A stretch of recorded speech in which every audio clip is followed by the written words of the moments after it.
CIA officers, of course, in Afghanistan, for the first time since, World War II, are involved in battlefields and combat operations, doing things that we hadn't done in 60 years. So I think it's a kind of a shock to the military. The CIA went in right off the bat, hooked up with the Northern Alliance, and it was really quite remarkable what they accomplished with so few people on the ground.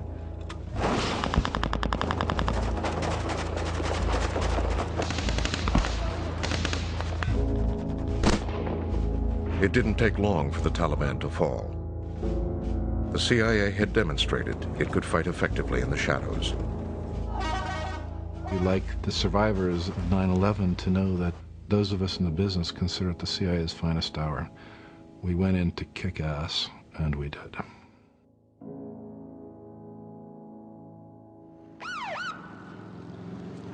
There have been dramatic developments on the ground in the war in Afghanistan. Taliban suffered a series of defeats as Northern Alliance. Washington publicly celebrated the first victory in what they began to call the War on Terror. There were celebrations in Afghanistan's capital today as forces follows a series of stunning successes by the Northern Alliance. Mr. Speaker, the President of the United States. Terrorists who once occupied Afghanistan now occupy cells at Guantanamo Bay. And this evening, we welcomed the distinguished interim leader of a liberated Afghanistan, Chairman Hamid Karzai.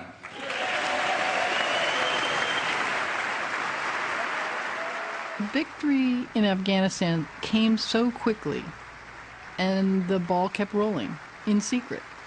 And by and large, it's continued in secret. Greystone was underway well beyond the borders of Afghanistan. In more than a dozen countries, operatives were fighting a global secret war. George Tenet calls me one morning and said, "We've got our target." I said, "Okay, we're good. I'm going down to the UAV room." The unmanned aerial vehicle room was in Tampa, Florida. A drone was flying over Yemen. The target was in an SUV. Got a vehicle moving out. One of the vehicles moving right now. I'm sitting back like this, looking at the wall and talking to George Tenet, and he goes, "You gonna make the call?"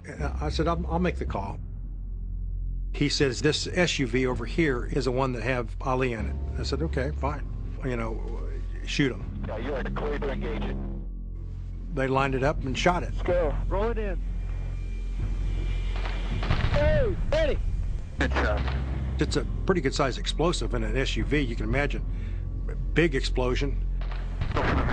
So we knew everybody in the vehicle was dead. An attack in Yemen this week killed a top al-Qaeda leader. The U.S. government called the attack highly successful. The CIA had fired an armed predator at a car driving in the desert in Yemen with a weapon that we didn't know they had, in a way that we had never seen anybody do anything like this before. It's just war. It's no different than going to the store to buy some eggs. I mean, it's just something you got to do. These guys, these are the same people that had just killed over 3,000 people in the Twin Towers and killed over almost 200 people in the Pentagon. This was easy. It just begged so many questions. Is this assassination? What rules are they operating under? Still, it raises a host of new questions. Does the Director of Central Intelligence now have a James Bond-style license to kill? Drone attacks were only a part of Greystone. In Afghanistan, the military captured thousands, but some of the high-value terrorists disappeared. I know from the military people who were on the ground that not everybody was going into the military penal system. So where were they going? And what were they doing with them? Only later did Priest learn that Cofer Black and the CIA were using harsh techniques to extract information. Someone uses the term, well, these are called stress and duress techniques. And that sort of crystallizes stress and duress techniques. That doesn't sound like the military rules. In secret, the administration had authorized the CIA to use what they called enhanced interrogation techniques. The enhanced interrogation techniques were a set of techniques that would work on someone was thought to likely have information about a possible next imminent attack on the homeland. They can do a lot of things that used to be considered torture. Waterboarding, for example, by any definition, it's torture. Justice Department called it enhanced interrogation methods and approved 7 of them, including waterboarding. Al-Qaeda's Khalid Sheikh Mohammed was waterboarded 183 times. It took reporter Dana Priest years to piece together where prisoners like Khalid Sheikh Mohammed were. They had been hidden in a secret network of CIA prisons known as black sites. In the investigation of the black sites, I found a worldwide system of about 24 prisons throughout the world, run by the CIA, paid by the CIA, organized by the CIA, but with cooperation from other countries. Top CIA official John Rizzo helped authorize the prisons. Creating a prison system was something, certainly in my 25 years, we had never done. It was essential that these people be held in absolute isolation, with access to the fewest number of people. That quickly led to the conclusion that facilities had to be built overseas, secret facilities. For the first time, the White House had approved the building of an international prison system entirely in secret. The amount of secrecy is phenomenal. The desire and the willingness of government to operate in secret and to deny the public, the media, the basic facts about what they were doing was all-inclusive. We were falling deeper and deeper into a secretly run government. And the secrecy was spreading.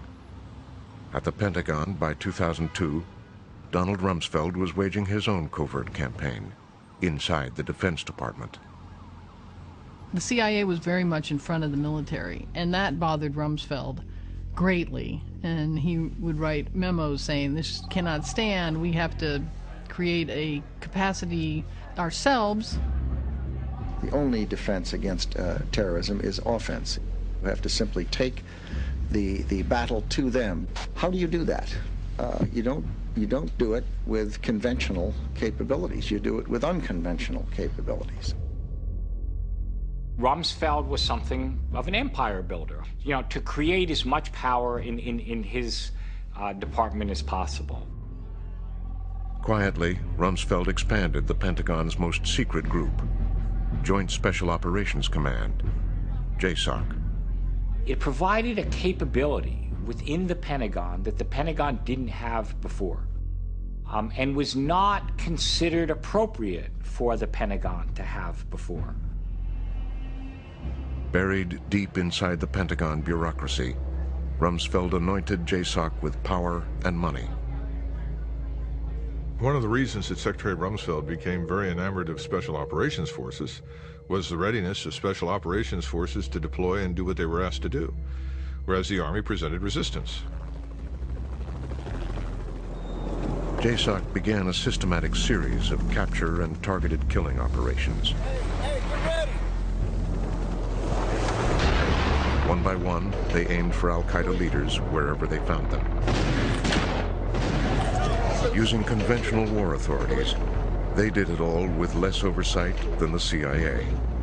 So in the past, covert action was done by CIA.